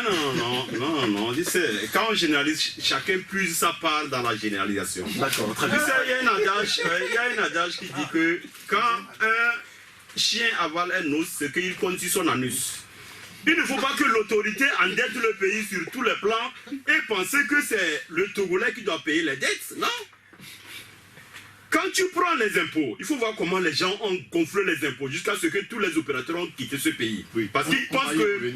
S'il vous plaît, je vais point par point. Parce qu'ils pensent qu'après avoir endetté l'exploitation du phosphate, endetté le port, endetté ce qu'il y a comme, c'est-à-dire structure économique de l'État, ils pensent qu'il faut ponctionner au niveau des taxes pour récupérer. Quand on voit actuellement la gestion des produits pétroliers, c'est l'État qui fait presque tout. C'est l'État qui importe d'ailleurs. Ça c'est clair. Tout récemment, Shell est parti. Oui. Quand tu vas dans les stations Shell, tu ne vois plus aucun enseigne. C'est l'État, une structure hémiplégique beaucoup proche des autres décideurs qui est en train d'arriver d'ici un an pour prendre la place de Shell. C'est toujours l'État qui gère parce que les gens, depuis que cette histoire des produits frelatés pétroliers a prospéré sur la mer, où les gens ont fait un commerce impossible, ils ont su que dans le pétrole, il y a argent. Donc eux-mêmes, ils peuvent gérer. Et c'est vers là-bas qu'on est en train d'aller. Et ils pensent qu'à tout moment, ils peuvent gonfler les prix quand ils veulent, comme ils veulent, rien ne va se passer. Quand tu ramasses tous les secteurs, les maillons clés de l'État, par où l'argent devait normalement rentrer, et que ça ne rentre pas. Et qu'on fait une majoration le 27 janvier. Une seconde, le 28 janvier, disons, c'est-à-dire 29 jours d'écart. Mais on s'est dit, on est où là? Il y a un aspect qu'il faut que les gens relèvent. Qu'est-ce qui s'est passé? Personne ne s'est interrogé ce qui s'est passé pour qu'on brûle le bus de Sotral à GTA. Oui, qu'est-ce qui s'est passé, Abi Alpha? Il faut que très vite les gens nous disent, ouais, il faut que les partis politiques sensibilisent les gens. Non, il faut que l'autorité aussi sensibilise certains cadres qui les entourent. Parce que la dernière fois, le bus là-bas était là-bas depuis un bon moment. Oui. Les gens sont partis, avoir retourné le trouver, les gens le contournaient. Est-ce que c'était une panne? Est-ce que c'était... Mais il était là-bas, sa mobilisation, la raison première, je ne savais pas. Mais il est resté là-bas pendant longtemps. À un moment donné, Un monsieur, je ne veux pas le taxer, pourquoi dire que je l'insulte. Il est venu avec sa voiture, il regarde la voiture, il sort avec un fusil à pompe. Les soldats appellent ça fusil à pompe. Et il fait face aux manifestants. C'est là les manifestants qu'on le laisse tirer. C'est en ce moment que les gendarmes politiques qui faisaient le maintien d'ordre pacifiquement sont venus le sauver, le mettre dans leur véhicule pour partir avec. Bon, à défaut de l'avoir eu, que les gens ont brûlé ce bus-là. C'est comme ça s'est passé. Oui, mais la question de ce moi, je pense il faut poser ça. Il faudrait aussi être clair. Même quand on critique les gouvernants pour quoi que ce soit. Mais il faut que les émigrants et les taximens comprennent que pour une capitale, on finira un jour par avoir des bus. Ah, des règlements de compte. C'est des règlements de compte. Les gens profitent. Ça, ce n'est pas la première fois qu'on brûle Soutral. Parce qu'il y a une guerre économique qui ne dit pas son nom. Mais pour ça, moi je suis farouchement. Il faut qu'ils comprennent que lorsqu'on aura des infrastructures, un jour viendra, ce sont les bus que nous allons prendre. C'est le transport en commun. Ils peuvent brûler, ça viendra. Ça c'est clair. Ça aussi, il faut qu'on se le dise. Donc, moi je vais dire qu'il faut que les aînés, les excités là, qui pensent que c'est rien ne va se passer. S'il y a chose, on va mater là, la dernière fois là. Ils ont maté, ils n'ont pas vu. Ceux qui ont laissé, moi j'étais revenu de l'ambassade avec Ferdinand, on a dû vraiment passer par des voies de contournement au niveau de l'animation de toute la lagune. Des voitures de luxe ont été laissées là-bas, abandonnées. Ceux qui ont la chance d'être là-bas. Merci. Ceux qui ont la chance d'être avec leur chauffeur, ils prennent des médias, ils laissent le chauffeur là-bas avec la voiture. Ceux qui sont même dans leur voiture, ils ont tout bloqué, ils sont partis laisser les voitures. Oui, c'est vrai. Si le jour là, ça s'embrase là-bas, là, c'est toute une chaîne de voitures qui va prendre feu. Pourquoi ne pas mater? À un moment donné, tu sais, un peuple, il est toujours imprévisible. Il est toujours imprévisible. Il faut que les gens le sachent. Et que les aînés des excités là, ce monsieur qui est venu ici, les soldats, les civils, je ne veux pas savoir, que les gens sachent qu'on a dépassé ce siècle-là. Que tu viennes au moment où les forces régaliennes sont là pour faire le maintien d'ordre. Toi tu viens te monter les muscles parce que tu es venu de je ne sais pas, de la présidence ou bien de quel ministère. Merci beaucoup à Abi Alpha. Ferdinand, tout ça. Les enseignants, le carburant, l'augmentation et la manifestation. Le Togo, en tout cas pour vous, Soufou Gnassingbé, c'est un chaos social. On se pose la question. Il y a Loïc dans son journal hier qui disait mandat social si dur, si éprouvant. Oui, c'est le chaos social en opposition au mandat social. Ce qu'on voit là, les images, le pays est totalement déconfiture. Tous les aspects, tous les secteurs du pays sont ébranlés aujourd'hui. Et même quand on parlait de ce qui s'est passé à Lomé, mais il y a eu des choses qui sont passées à l'intérieur avec les élèves. Il y a eu un village vers la Néon qui s'appelle Sewachilkopé. Toute la semaine, il y a eu une bataille rangée là-bas entre les militaires et les jeunes. Personne n'en a parlé à cause du carburant frélaté. Ah oui. Parce que les militaires sont partis pour traquer le carburant frélaté. Les gens ont brûlé, fait des barricades, ils ont brûlé des trucs là-bas. Les soldats ont traqué les jeunes comme des gibiers. Oui. Ah. Et donc, quand tu prends le pays, tu fais une cartographie du pays, tu vois qu'il y a des poches de troubles partout. Ça veut dire que le pays, à un moment donné, ça veut dire qu'il y a quelque chose qui ne va pas. Les gens ont faim. Vous avez vu comment ça s'est passé? Avant Lomé ici, on connaît les quartiers rebelles. Aujourd'hui, le peuple est limité des quartiers rebelles. Tout Lomé est rebelle. Tout Lomé est rebelle aujourd'hui. Ça veut dire que les gens doivent tirer des leçons. Ceux qui disent que les Togolais sont des moutons là, et ils sont dans leur bureau, ils prennent des décisions, ils disent que, comme Fabrice l'a dit, que les Togolais sont des fuyards, tout ça là. C'est un exemple que les gens viennent de leur dire. Ça, ce n'est que l'échauffement. Qu'ils continuent de parler aux gens comme ils le font. Parce que des gouvernants doivent rendre compte de la gestion. On a vu le lendemain, le mec qui a été militarisé. Oui, ça c'est pas un problème. Il arrivera un jour. Il arrivera un jour où même les militaires ne pourront plus rien faire parce qu'ils sont des Togolais comme tout le monde. Parce qu'eux aussi paient du carburant. Ils ont leurs enfants qui vont à l'école. Il faut qu'on se dise la vérité. Tout ça arrive parce que ceux qui gouvernent le pays ne veulent pas rendre compte aux populations. La dernière fois, il y a un ministre qui est rentré dans son bureau avec une ambulance. Pour pouvoir franchir les barrières, il s'est déguisé pour rentrer dans une ambulance. Après, c'est les jeunes qui ont arrêté l'ambulancier.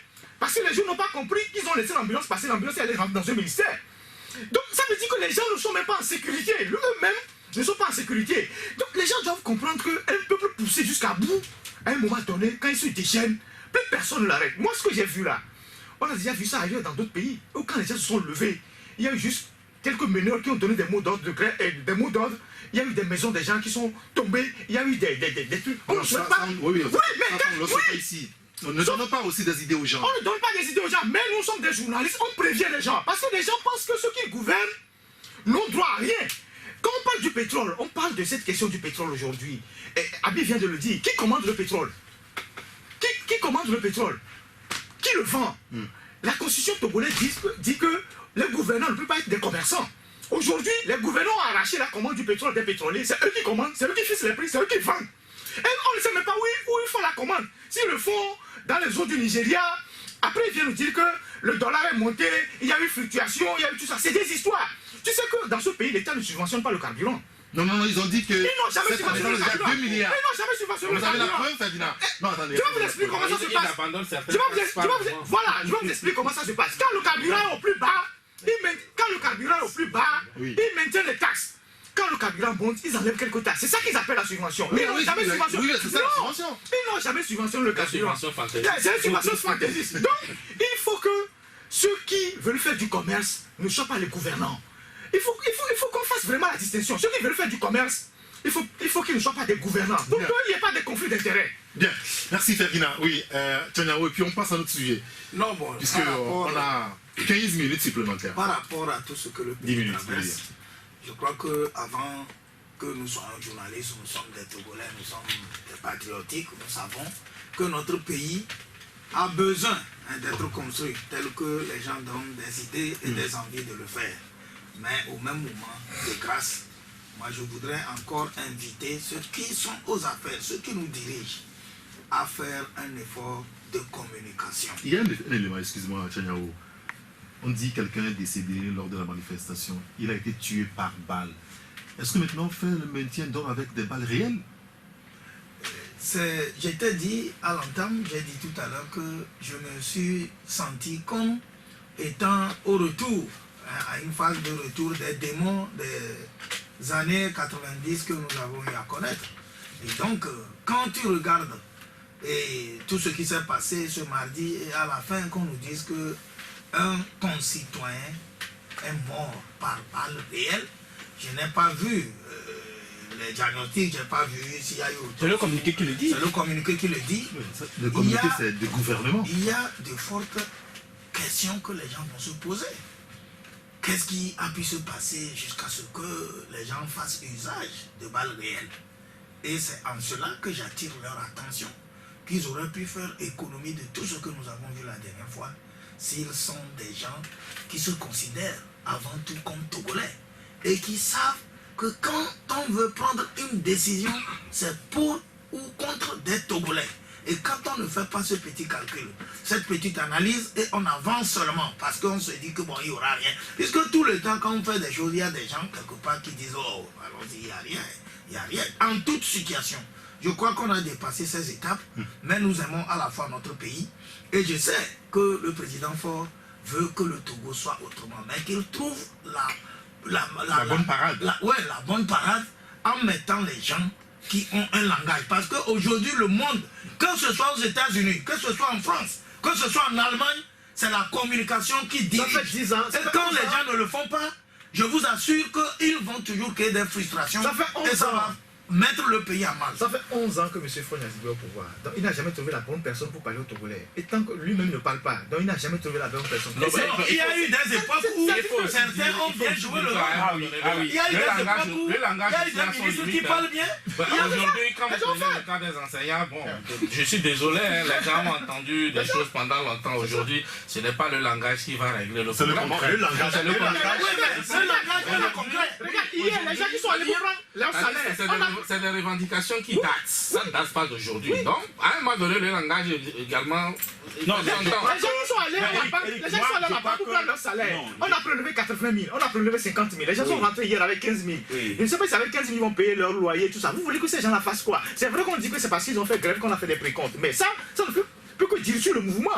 Moi, je pense que, honnêtement, Et on finit là-dessus. quand on prend l'aspect de prélèvement, en tout cas, je suis pas, bien que c'est légal, je ne suis pas trop d'accord. Mais par rapport à la communication dont je dis, la parole, elle est sacrée. La parole, elle apaise. La parole, elle est importante. Même quand, à un moment, des moments les plus tendus, comme Fabrice a me donné les exemples des foyers ou des couples de mari et femme, même quand c'est tendu à un moment, dans un foyer, c'est avec la parole qu'on calme. Même en période de guerre, c'est avec la parole qu'on calme. La communication, elle est nécessaire et vitale. C'est dans ce seul pays seulement parce que les gens ont toujours du mépris pour la communication, et surtout pour les communicateurs et les journalistes. Ils pensent qu'eux, ils peuvent rouler sur de l'or. Et les journalistes, bon, écoutez, c'est des chiens méchants, envoyez-les seulement, ils vont aller. Non. Sur la radio. Écoutez, la communication est nécessaire. Et surtout, une communication en temps de crise, elle est nécessaire. Et pour ça, moi, j'ai condamné le communiqué. Je me suis dit, qui a produit le communiqué qu'on a lu le soir là, pour les temps de moments de crise, il y a des spécialistes de communiqué qui savent écrire ces genres de communiqués. Il y a une communication de crise pour apaiser les cœurs. Et tu t'es dit, mais qui? Je me suis dit, mais qui a écrit ce communiqué? Et signale le gouvernement tout court. Tu t'es dit, ça veut dire que c'est quelqu'un qui se dit, ben voilà, lui, voilà, il a écrit pour faire plaisir et il n'y a pas eu de compassion. On n'a pas senti dans son communiqué que c'est un gouvernant ou c'est des gouvernants qui parlent. C'est comme si ils sont en guerre contre leur population. Ce n'était pas normal. Merci beaucoup. Il ne faut plus jamais ça, comme l'a dit quelqu'un, dans notre pays. Ce n'est pas bien qu'on ne voit des cas comme ça, juste parce qu'il y a eu erreur de pilotage, erreur de communication. Oui. Alors, parlons de l'OTR. On a que 6 minutes environ. Excusez-moi. Par rapport à la communication. Moi, quand je parlais de la communication, je parlais de la question des enseignants. Il ne faut pas aussi s'éterniser, communiquer. Sans poser la question. Quand vous communiquez, vous faites des promesses. Mais à un moment donné, il faut que, il y a un geste, quoi. Alors, on va parler de l'Office togolais des recettes. C'est vrai qu'on a été tous surpris. C'était samedi dernier, lorsque le gouvernement, à l'issue du conseil, nous informait qu'il y a un nouveau patron des lieux qui s'appelle Kodio Adediri Togolais. Ça suppose que l'ancien, Henri Gaperi, a été mis de côté. Il a été même reçu par Fornia Singwe après la passation des charges au nouveau maître des lieux. C'est au moment où on nous disait que l'OTR marchait bien et que les chiffres ont été avancés, un peu plus de 568 milliards de francs CFA, donc on a atteint la prévision à hauteur de 90% quand débarquait le maître des lieux. Ferdinand, pour vous, Henri Gaperi, c'est l'escroquerie d'État. Oui, c'est ce que nous on a dit, c'est une escroquerie d'État parce que ces gens-là, ils savent ce qu'ils sont en train de faire. C'est un jeu de rôle bien défini. C'est pas, moi je ne crois pas à ce que les gens ont raconté qu'il y a eu ici à ce. Non, Henri Gaperi a opéré sous la protection de ses bienfaiteurs, ceux qui l'ont amené, et ils savent la mission qu'on lui a attribuée, il a bien rempli la mission aujourd'hui. Non, on ne peut pas dire à Henri Gaperi, excusez-moi, je ne vous compte pas, mais de chasser les opérateurs économiques du port autonome de Lomé. Attendez que moi je vais finir. Il a bien rempli la mission, aujourd'hui on se dit, bon, on passe derrière le rideau, on remet un autre pour jouer une autre séquence. Oui, une autre séquence, c'est la même chose, c'est-à-dire que, vous voyez ce monsieur, comment est-ce qu'il a été reçu à la présidence, vous avez vu comment il était décontracté au niveau de la passation de services.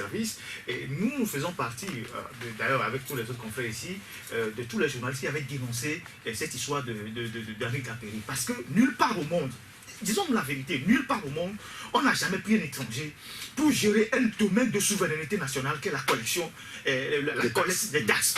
C'est un domaine de souveraineté nationale. C'est comme demain vous nommez un Ghanéen chef d'état-major de l'armée togolaise. Et eux-mêmes, ils s'en sont rendus compte quelques semaines après, quand ils ont rattaché le service du cadastre, comment on appelle ça, à l'OTR. Parce qu'il fallait signer les titres fonciers, et ils se sont rendus compte qu'un étranger ne peut pas signer un titre foncier au Togo. Ils ont pris un autre décret pour redétacher le cadastre. Donc, on ne peut pas le faire. Ils l'ont fait, ils l'ont amené, lui aussi l'a amené, ses frères, ses cousins. Les gens sont à 8 000 €, 10 000 € par mois. Ils sont à Togo. Oui, mais ils sont là-bas à l'OTR. C'était même pas le BTS. Ils sont payés à 8 000 €, 10 000 € par mois. Le monsieur même, ça allait sortir 23 millions par mois avec tous les avantages. En un an, en 3 ans, il a perçu salaire brut au moins plus de 1 milliard, sans compter les avantages. Un Togolais moyen qui travaille 50 ans et qui gagne 100 000 francs par mois n'a pas gagné le salaire de Gaperi en 3 ans. Comment est-ce que dans un pays, on peut être... C'est-à-dire qu'on peut faire ça, alors que les compétences dans ce pays sont à tous les coins de rue. Les compétences dans ce pays sont à tous les coins de rue. Donc moi, je trouve que c'est une escroquerie d'État.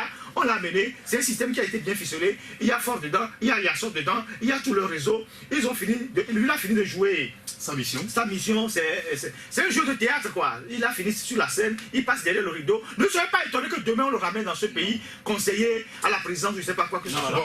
Eric.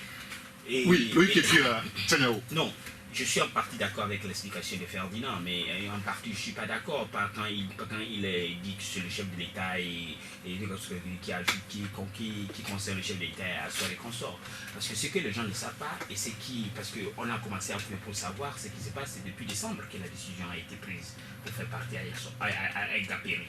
Et c'est le 2 février que ça lui a été notifié. Je sais de quoi je parle. Le 2 février, ça lui a été notifié que tu partiras. Et le contrat, je viens. Le contrat de Capéry est dur pour 4 ans. Oui, 4 ans renouvelables. Il reste 1 an. Et si l'autorité a compris et a décidé, c'est parce que le chef de l'État a compris que Capéry a une gestion anachronique. Je pèse mes mots. Dans le conseil d'administration de l'OTR, 90% ne sont pas d'accord avec la gestion de Capéry. Mais Capéry avait le soutien de Ayassor à l'époque. Mais quand il dit Ayassor, je suis d'accord. Avec le soutien d'Ayassor, et il faisait ce qu'il voulait. Est-ce que vous comprenez? Mais là, maintenant que Ayassor n'est plus là-bas, ils ont eu la facilité de le faire partir parce qu'ils étaient tous contre sa gestion. À commencer par Adédé, qui lui était à l'époque commissaire des douanes. La vérité, c'est ça. La vérité, c'est qu'aujourd'hui aussi, on a dit à Capéry de partir. Mais n'oubliez pas que sur son contrat d'un an, on va lui payer tout son salaire. Mais c'est ça. Il y a des paiements, il y a des frais. Oui, mais c'est clair. On peut le payer. Oui, on va lui payer. Et puisqu'il restait 1 an. Oui, mais on peut trouver un arrangement. Oui, mais l'arrangement, justement, c'est qu'il donne l'argent. Il a allé chez Fall avec un sac, non? C'est le financement. Aujourd'hui, l'OTR a apporté des réformes. Rien à dire. Mais c'est des réformes qui ont été mal ficelées. Parfois, certaines ont marché, certaines n'ont pas marché, parce que Capéry se disait il était en territoire conquis. Maintenant, avec Adédé, on espère que très vite, il ne faut pas que l'intérim dure. Très vite, soit on le confirme, soit on nomme quelqu'un d'autre. Non, il a confirmé. Ah oui? Non, il est intérimaire. Adédé est intérimaire. Oui, ce que moi je voulais dire, Ferdinand a dit le gros que nous étions parmi ces journalistes togolais qui étaient contre l'avènement d'Henri Capéry. Mais à la fin, quand vous analysez, vous comprenez qu'il y a un adage chez vous, en Guinée, qui dit « Tome Koudoua ». Alors que Koudoua, et chez moi, on dit que le mouton regarde ton visage avant de te retirer le manioc, la cossette. Donc c'est pour dire que c'est les Togolais qui ont mis tapis rouge à Capéry. C'est eux qui l'ont donné les grades, les armes, les munitions pour faire tout ce qu'il a eu à faire. Et à un moment donné, ce sont les Togolais. Voilà, c'est les Togolais même qui ont compris que bon, ce n'était pas une bonne chose. Ce que je voudrais dire, quand le gouvernement prend des positions qui sont salutaires, il faut que nous saluions. Voilà. Et tout le monde l'a salué. Et ça fait monter, si nous étions dans un pays où on fait les sondages par rapport aux dirigeants, vous devrez voir qu'il y a des positions que le président Faure a prises qui lui permettaient d'avoir une montée au niveau de la balance. Aujourd'hui, quand il l'a fait, il reste d'autres coins. Parce qu'il y a des Togolais qui ont chiffonné ce pays. Ça a été révélé. Les populations sont aigries, elles grincent les dents à cause de ces gens-là. Mais ils sont toujours là. En dehors de là. Donc c'est lui invité aujourd'hui au chef de l'État. Non, moi je ne parle pas du chef d'État. Moi je ne sais pas comment l'appareil fonctionne. De la même façon qu'on est venu nous implanter l'OTR, nous le saluons parce que c'est une réforme positive. Avec un étranger à la tête, il y a d'autres structures, notamment au niveau des communications. Oui, au niveau du port et dans d'autres domaines, par exemple quand vous prenez les Antazers, vous savez que je ne parle pas du chef d'État. Moi, je ne sais pas comment l'appareil fonctionne. De la même façon qu'on est venu nous implanter l'OTR, nous le saluons parce que c'est une réforme positive. Avec un étranger à la tête, il y a d'autres structures, notamment au niveau du port. Oui, au niveau du port et dans d'autres domaines, par exemple quand vous prenez les Antazers, vous savez que c'est des démembrements que les gens ont mis sur pied pour ponctionner le pays. Qu'on ait le courage d'arrêter tout ça et donner vie au Togo lui-même. Merci beaucoup, Tiléo. Abi et Loïc, rapidement. Je pense qu'il y a 2 ou 3 ans, vous vous rappelez, un de nos titres, OTR, le bébé OTR de Ayassor saigne le pays à blanc. Je ne sais pas si vous vous rappelez. Si, je me rappelle très bien. Donc, je pense que le temps nous a donné raison. À un moment donné, ce monsieur devenait trop cher à l'État. Je vous donne un exemple. Ouais. Au-delà de la maison Balaise qu'il occupe, où ça à la caisse, au-delà de ça, il y a 1 an, il a fait venir toute sa famille. Tout à fait. Et les enfants étaient presque inscrits à l'école britannique de la caisse. C'est dans ces conditions que le conseil d'administration... Non, ça devait être payé sur le dos de l'OTR, ça je sais de quoi je parle. C'est dans ces conditions, avec l'arrivée, tu as dû voir que l'OTR a fait un long parcours avant que le conseil d'administration ne naisse. C'est grâce au conseil d'administration qu'il a fait retourner ces enfants-là qui n'ont pas été inscrits ici. Tout récemment, à la fin de cette année, au moment où l'OTR courir de gauche à droite pour boucler l'année avec les chiffres qui sont difficiles à colmater, même si les gens nous ont présenté d'autres chiffres ronflants. En ce moment qui s'est taillé les vacances, il est allé en vacances, au moment où on s'attendait le moins. Donc ce monsieur-là, c'est pas tout qu'on peut dire ici. C'est vraiment... Mais moi je connais des experts, soi-disant experts rwandais qui entourent le monsieur. Un informaticien, je ne donne pas le nom. Quand ça chauffe, il vient derrière le bureau des Togolais pour appeler le Rwanda pour demander comment débloquer la situation. Un expert qui est payé à 7 millions. Mais qu'est-ce que les gens veulent nous faire voir? Fabrice, oui, non, je crois qu'effectivement, à un moment donné, il devenait vraiment trop cher pour l'État. Donc, c'est vrai qu'il y aurait son là, on va calculer les indemnités. Peut-être que le gouvernement a fait les calculs. Il a déjà pris ça, c'est pourquoi il y a la télé là. Oui, peut-être qu'ils ont fait les calculs, ils ont estimé que de verser les indemnités en un an, c'est mieux que de le laisser avec des missions onéreuses et tout cela et autres. Mais je crois qu'effectivement, ça a été plus ou moins un gâchis, puisque finalement, on a compris qu'un Togolais pouvait jouer ce rôle-là. Même si au départ, dans le projet aussi, on avait dit que pour une première expérience, il fallait peut-être un étranger pour éviter la complaisance. Puisqu'il y avait des réformes qui devaient choquer. Et peut-être qu'on pouvait se cacher derrière un étranger pour faire ces réformes-là, les recrutements et tout cela. Mais finalement, quand vous regardez, il n'y a pas eu vraiment une plus-value, quelque chose de plus à avoir amené un étranger à ce poste-là. Bon, aujourd'hui, et quand vous prenez le discours du ministre de l'économie et des finances, on a compris quand même que les critiques qui ont été adressées à l'OTR quand même sont plus ou moins prises en compte. On espère que ça va être très bien. Je veux juste ajouter qu'on nous a fait savoir que ce n'est pas l'appel d'offres, mais sachez bien que ceux qui ont managé Gaperi pour l'amener ici le connaissaient avant, mais ils ont fait savoir que c'est appel d'offres alors qu'ils le connaissaient avant. Monsieur, merci beaucoup. Merci Tchanao Ariviaou, Fabrice Pétézi, Loïc Lasson, Abi Alpha, merci Tagina Ité. Il faut plus que ça se répète. D'accord, très bien. Il faut plus que ça se répète. Merci à Dia Prosper qui a assuré la réalisation. Appelez-moi Erigator. On se retrouve prochainement, Tchanao. Vous revenez vendredi prochain. Tout à fait. Parfait. À bientôt. Bon week-end. La Gazette du Togo, une vision sur l'actualité togolaise et sur le monde. Rejoignez-nous sur le www.lagazettedutogo.com ou sur nos comptes Facebook, Twitter et YouTube. Pour tout contact, écrivez à contact@lagazettedutogo.com ou appelez le 92 80 88 53. La Gazette du Togo, c'est l'information en continu.